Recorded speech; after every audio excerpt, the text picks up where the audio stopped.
Good morning. Very early morning. It is 5:30 in the morning on October, or is it the 18th? It is the 18th. And we're getting situated at our Japanese table and having our second cup of coffee at 5:30. I think the jet lag is preventing us from sleeping in very late. It's the morning of day 3. And so we thought it would be a great time to share with you one of the things that through our research of what to do when we were in Japan kept coming up over and over and over again. And it was to eat a 7-Eleven egg salad sandwich. And I'm not even a big egg salad sandwich fan, but as much as this came up on the internet, it was that we had to try it. So it was on our list. We bought it yesterday and it's been in the fridge overnight. It got a little squished in our bag carrying it back, but I think it'll still serve the purpose and determine if it's delicious. But yeah, so we're sharing that with you this morning while we have our fancy coffee. This is our second hotel that had a Nespresso machine. And this is my first experience with a Nespresso machine, though I think Nana Elka has one, but her pods were bigger, I think. These are like tiny little pods, but it's quite delicious. Okay. Well, as you can see, if you don't like crust, these do not have crust. The crust has been removed, so you have just the bread and the egg salad. So It smells like egg salad. Are you going first? oh yeah.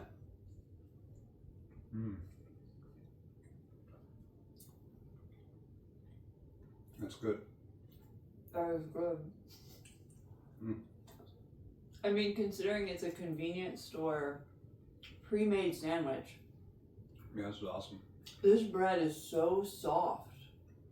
I need like 3 of these this morning. This is really good. So the internet was right. 7-Eleven egg salad sandwiches are quite tasty. Luckily, there's one like 1 block away. Yeah, I might have to go get me some more.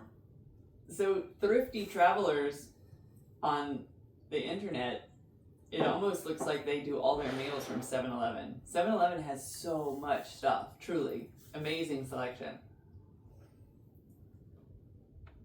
So we'll probably go there a lot. Yeah, it's like our number 1 stop. Yeah. Well, I'm going to enjoy my sandwich while you ad-lib. Well, we didn't do a recap from yesterday, so we can either do that now or we can set it up for another video. No, let's go for it. All right. Well, so we didn't do a recap yesterday, but we'll just do it this morning, and then we'll do another recap maybe tonight, or we'll catch up. But so day 2, right? Well, this is the morning of day 3, so Yeah, so yesterday was day 2. Day 2 recap. What did we end up doing? Well, we started the morning by walking around. I thought we got up early. Again, we got up early. We walked around Ginza, and we ended up walking all the way down to. It was like a main thoroughfare full of shops and things like that. I can't remember the street name though. But yeah, we did a 2-mile walk around, and all the shops were starting to open. All the shops were still opening. It's a nice part of town, but anyway, we just worked up an appetite. Went to our breakfast at the hotel. There at Hyatt Centric Ginza, I believe is what it's called. And so we had breakfast planned there. It was a buffet style, and which I felt kind of silly because when we checked into the hotel, again, it's a fancy hotel, but we're paying for it with points, so it's not real money in our mind. But when we checked in, they're like, oh, you can add in the breakfast buffet. And they even had it like on a placard where it was like the regular price with it crossed through, and if you pay right now, you get it at this price. And the budget person brain of mine is like, ooh, we're getting a deal. And I still don't know how to, in my head, convert yen to dollars. so impulsively, we're like, yeah, let's add on breakfast. And then Nick did the math, and how much was the breakfast? It was like $60, like $30 per person, 5,000 yen, something like that. So Yeah. per person. Which, considering we can go to, 7-Eleven and get an egg salad sandwich for, I don't even know what this cost. A whole lot less than $30. But anyway, so I was really kind of like, what's this breakfast going to be like? Like, I was hoping, please let it be super fantastic. So tell us about our breakfast yesterday. Oh, well, I'm not going to downplay it. I was glad to have scheduled to make sure I was going to get breakfast in the morning. But it was good. It was, like I said, it was buffet style, but they had just a huge selection of breakfast food, and I know, it was just a buffet. Yeah, but it was a buffet with like several workers. Like, one was doing the omelet bar. Yeah. Another lady was doing the sushi bar, where she would roll your sushi in whatever toppings you chose, and she'd just make it right there in front of you. Right. It was a variety of different foods. Some were breakfast food. Some were everything from like Japanese fried chicken to miso soup. And a beef curry Beef, dish. yeah, beef curry dish, omelets, eggs your way, basically. They had yogurts and fresh fruit and juice. That juice bar. I mean, they had everything you could have wished Yeah. for and more. Plus, they had waiters who would come around, and they had a whole coffee menu and tea menu, and you could order as many cappuccinos or lattes or whatever you wanted, as many as you wanted, and you could go back for as. I almost wish we had walked further just to build up more of an appetite, but Right. It was so good. We each had 2 full plates and just took our time and savored that breakfast. So in hindsight, that was a good choice. I loved it. Oh yeah, it was all good. The food was great, and the service was great. I can't say anything negative about it. So I'm trying to think if there's any highlights of it. Any favorite food that you hadn't tried yet? Well, not necessarily a favorite, but something I'm really loving about Japan is how many mushroom dishes they have. Oh yeah. Because they have like this whole mushroom sauteed thing, and it's just delicious. We had it on the plane, and they had it on the buffet, and I'm a big fan of mushrooms, especially when it's unique mushrooms, not just like your normal button mushroom. Right. But yeah, so I really liked that they had the mushrooms there. I like the coffee. The coffee was really good. It was really good. So moving on, we left breakfast, decided to get around and use the gym before we left the hotel. So we got a workout in, and once we got that finished, we wrapped up things at the hotel, got checked out, and then we started our hike to the Imperial Palace, right? Yes, because we checked out at noon, but couldn't check into this place until 3. And then after doing our walkabout, and the Garmin tracked our GPS, and I was looking at it, and we were so close to the Imperial Palace, and I didn't even realize. So once we checked out, we had our backpacks on, and I just thought of it as like an extended workout, since it was like we were rucking. And we went and rucked around the Imperial Gardens and did some sightseeing, and used up that time between when we checked out and then we walked around and looked at tons of stuff, Right. just outdoor stuff. We didn't go in to, there was like a barricade to go in, maybe you had to be part of a tour group or something, but we walked around the gardens and took in the views. Oh yeah, it's beautiful. It's wide open landscape. We have some pictures that are posted out there. We can put together a little montage.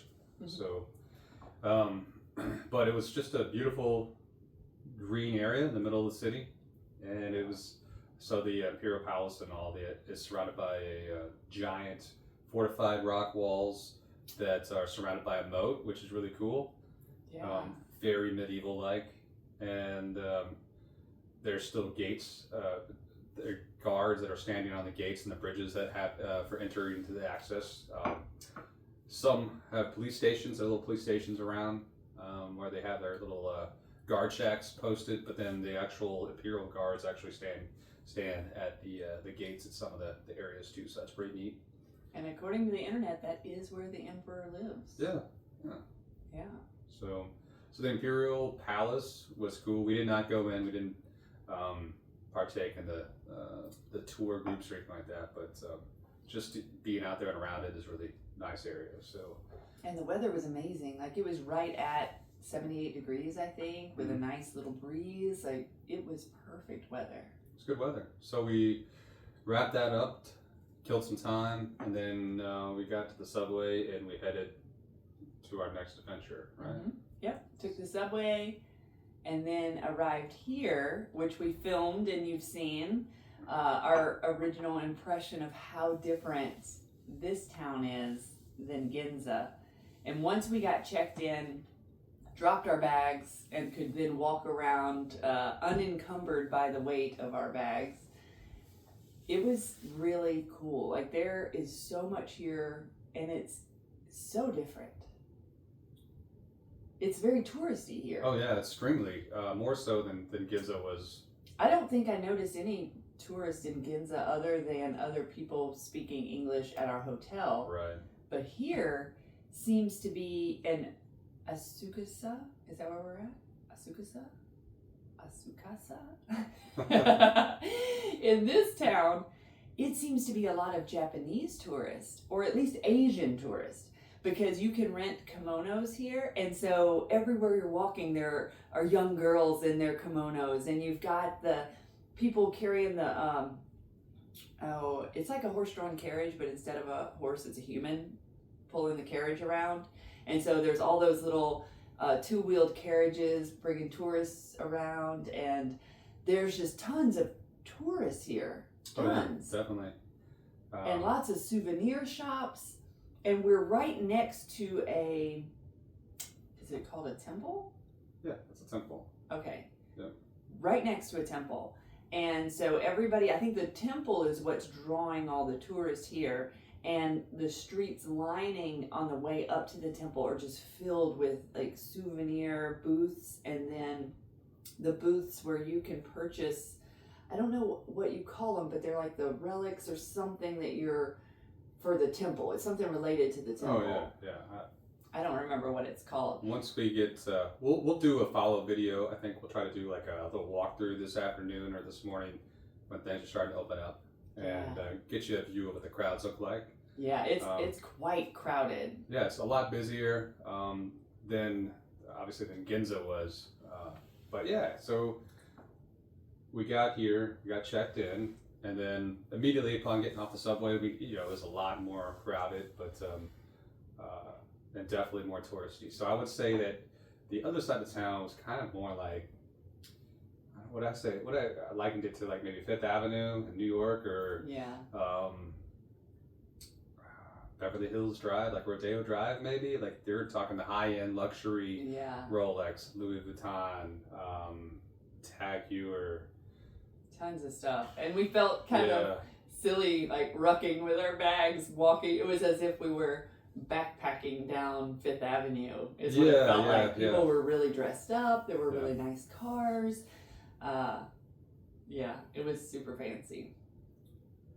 But here, we fit right in. Because we're just another tourist here. So this is a really, really big shopping area, to be honest. So you can go pretty much any direction from the hotel, and you're walking through shops, everything from food to kimono rentals to trinket shops to they got the pachinko machines and arcades. So we walked through a couple of those places, which is really cool, where you get the little the claw machines. There's a bunch of claw machines where you can win pretty much any prize you can imagine. Any prize you can think of. And they had lots of matcha shops. Oh yeah, like the whole shop's dedicated to matcha. So there's matcha ice cream, matcha tea, matcha noodles. Yes. Everything was green.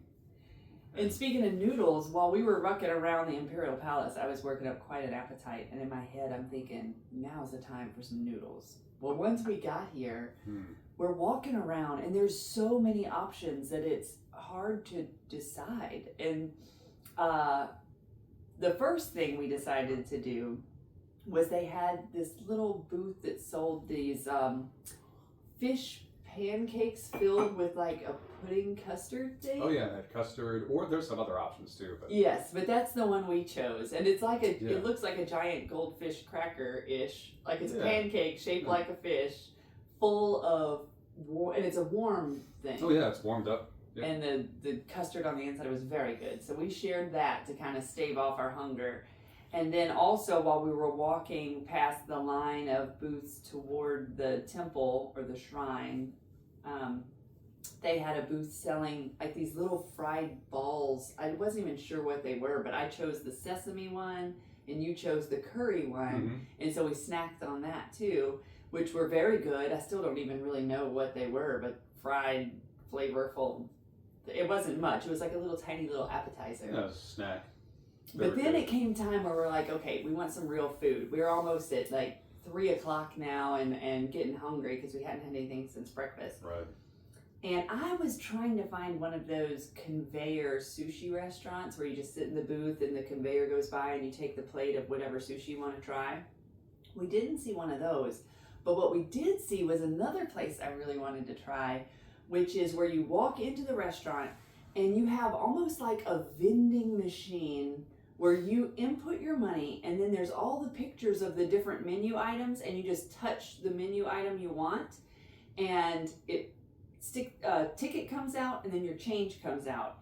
And then at the kitchen area, you give the guy the ticket tears in half, you give him half the ticket and you keep half the ticket, and then they call your number when your dish is ready. And so I ordered ramen, right. And then what did you order? I think it was a katsudon. Katsudon. So it's like a rice dish with like a fried chicken breast or patty on top of it and a side of miso.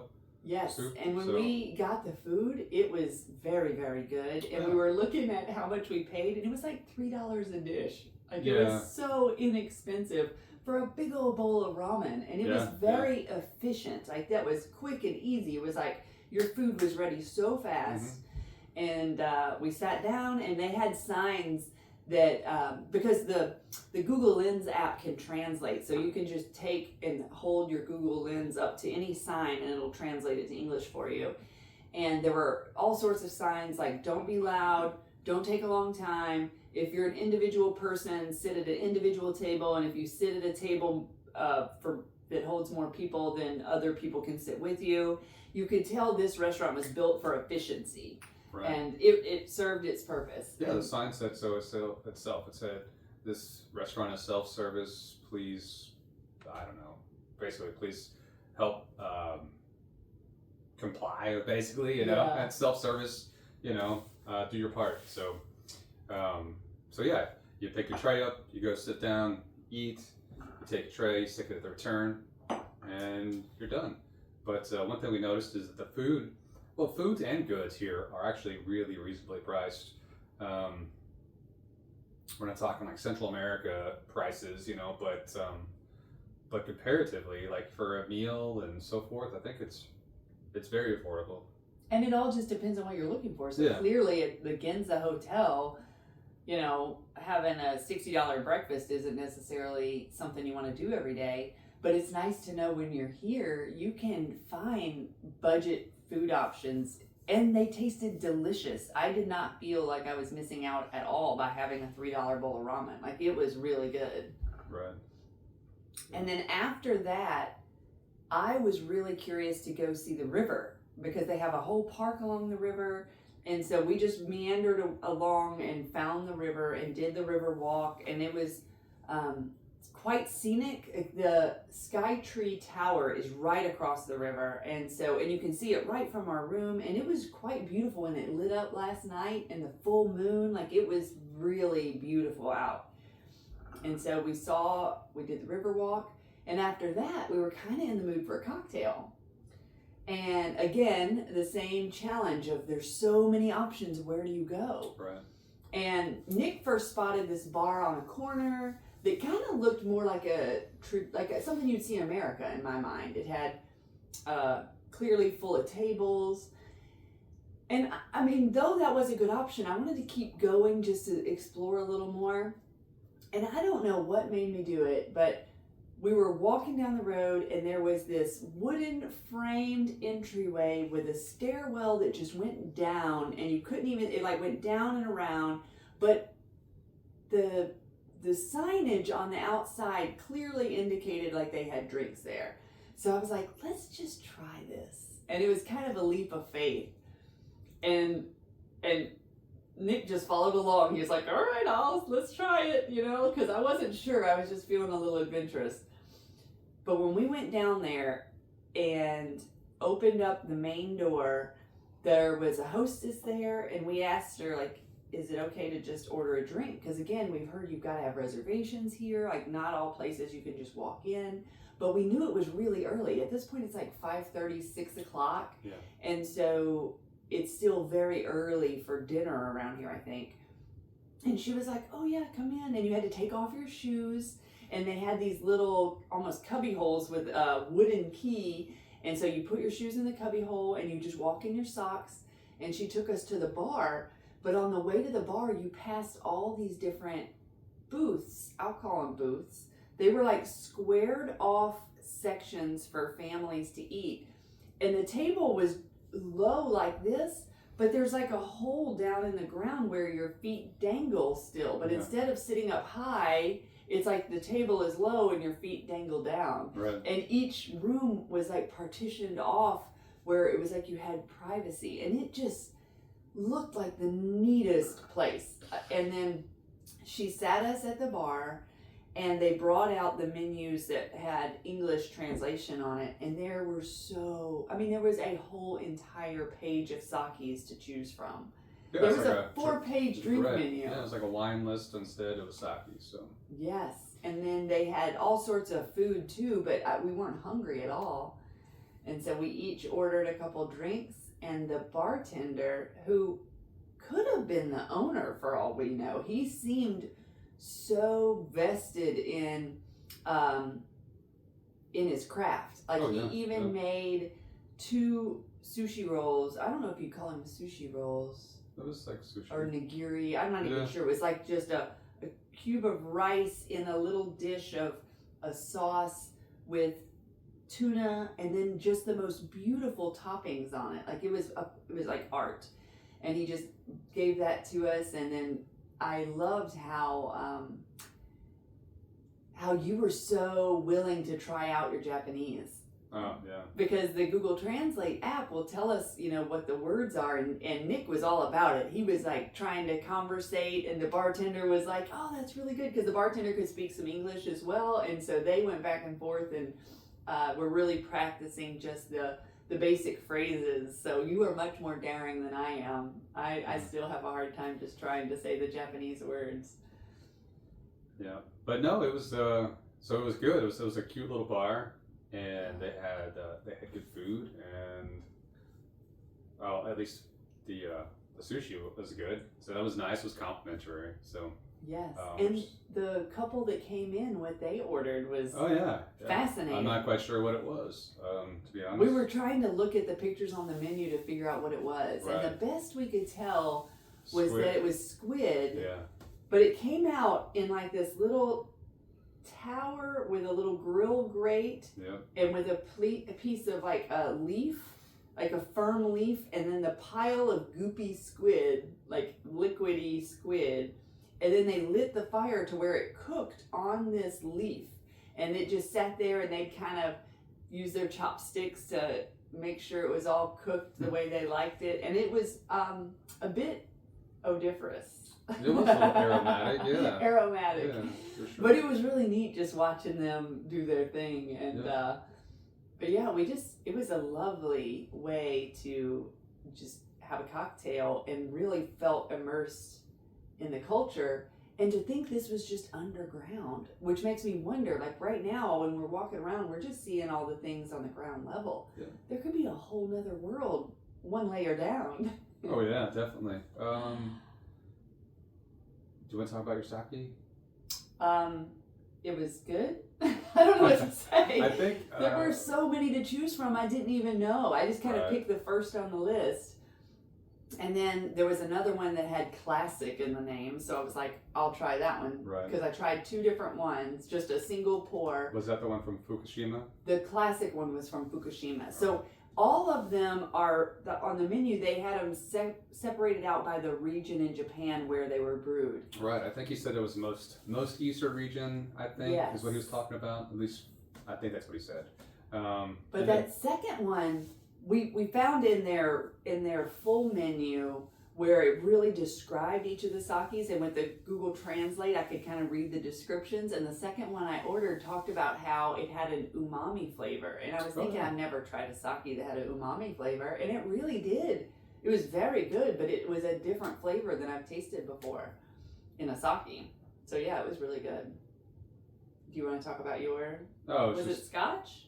It was whiskey. Whiskey. But no, it was a single malt Japanese whiskey. So tasted like a scotch, I think. Japanese whiskey tastes more like a scotch whiskey versus a traditional American bourbon or whiskey. So yeah, it was good. Which is funny, for those of you who know us, you might be surprised to hear us talking about alcohol. Because if you watched any of our Costa Rica videos when we went 2 years ago, holy cow, were we drinking constantly. And I had made a comment in that video that after this Costa Rican vacation, I was going to take like a 100-day no drinking challenge. Well, that ended up lasting for 2 years. I loved the no drinking so much. It was like, this is great, and so it just kept on going. But then I really wanted to be able to try sake here in Japan, and plus since we flew business class and all the cocktails were complimentary, it was like, it felt like to get the full experience, I decided, let me add alcohol back in. So I'm slowly just adding it in without going crazy, because the wonderful thing about going 2 years without drinking at all is that's 2 years without ever having a hangover.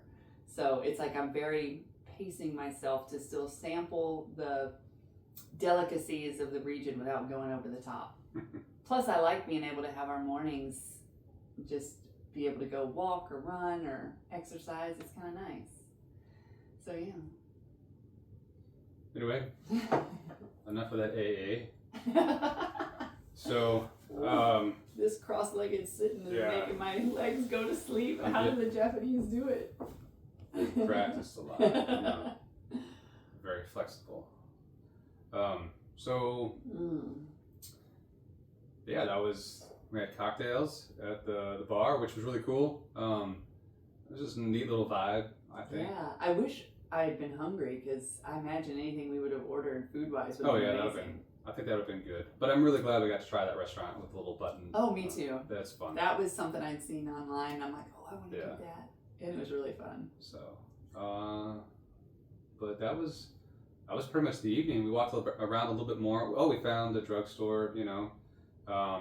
You can't, like a lot of places like the 7-Elevens and the Family Mart, those type of places, they don't necessarily carry aspirin or ibuprofen, things of that nature. We figured we'd get headache medicine just in case.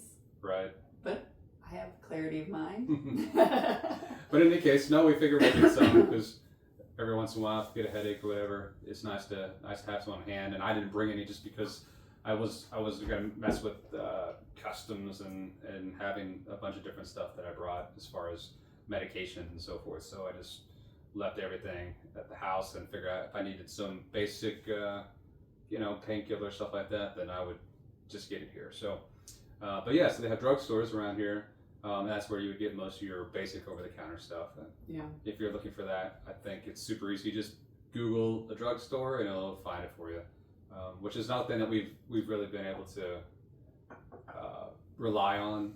Is Google Maps is just as efficient here as it is back in the States. So it is really great on the subway system, because it will even tell you, it'll show you on Google Maps a little blue dot as you're going down the directions of the different subway. It'll tell you how many more stops you have, and it'll tell you like what exit you're looking for when you leave the subway. So Google Maps is where it's at. Yeah. All So right. now we have a full day ahead and no real plan. It's now 6 o'clock here, our time. 6 o'clock. Yeah, we've been up since what, 3:30? Oh God, it was hard to sleep in. We Yeah. kept trying, but by 4 I was just like, okay, I'm awake. Yep. And But, so we've been looking out our windows, and it looked like through the night they put up a bunch of scaffolding, which these windows and walls are so soundproof because they're out there banging and you can't hear a thing, like not a sound. Which brings up something I want to share. Things I've noticed about Tokyo so far. Nobody honks their horns. The traffic, there's lots of cars, lots of streets, but there's no noise. It is very quiet. And there are no public trash cans around. Like I remember whenever I was looking into coming here, it always said bring a trash bag with you because you need to carry your own litter. The fact that there's no public trash cans, there's no litter here. Right. It is really remarkable. And it just kind of brought up in my mind how in America there's trash cans everywhere and there's litter everywhere. And here, there's no trash cans and nobody litters. Yeah. So it was kind of interesting. Definitely. But yeah, it's very quiet here. I still can't believe I don't hear any traffic sounds. I wonder if a lot of the cars are electric. I wonder if that's why it's quiet. Not at all. They're all regular cars. Yeah, Yeah, it's just nobody's honking, nobody's yelling, nobody's making a bunch of noises. it's true. Yeah, and even like the trash trucks are clean and tidy and like Yeah. everything's clean here. People take pride in what they have. I'll Yeah. say that. People take pride in what they've got, whether it's a trash truck or a work truck or Yeah. whatever they're driving around to work or driving around the city in. So Yeah, it's nice. I really like it. I'm excited to explore today. I don't even know what we're going to do today. I'm not sure. Yeah, and it is supposed to rain today and only get up to like 72, I think. But we're just going to go with the flow and see what happens. We might get out this morning before the crowds come around to get some good pictures of the temple. And we're just going to keep exploring. All right, that's it. I think we'll Yes. call this one a wrap. All right, thanks for listening. Have a great day.